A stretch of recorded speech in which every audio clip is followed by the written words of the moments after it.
చేస్తే మనకి ఎందుకంటే ఇవన్నీ ఒకే దేవతను మనం ఆరాధన చేయొచ్చు కదా అనుకోవచ్చు. కానీ ఏకైక శక్తి పరమేశ్వరస్య, ఒకే శక్తి పరమేశ్వర స్వరూపం.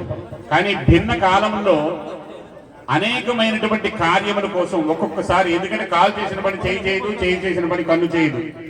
ఇలా శరీరంలో అన్ని అంగాలు కలిపి పనిచేస్తే ఎలా అయితే మానవుడు శరీరంతో ఆనందంగా సుఖంగా ఉండగలడో అలాగే దేవతలు అంతెందుకంటే మనకి డాక్టర్లు ఉన్నారు, వైద్యం అంతా ఒకటే కదా.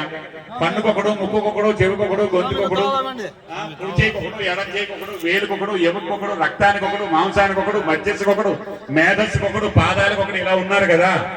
అలాగే ఒక్కొక్క దేవతని కూడా ఒక్కొక్క వర్గంగా విభజన చేసి ఈ వర్గాల్లో మీరు శుభాన్ని చేయండి అని చెప్పి పంపించారు.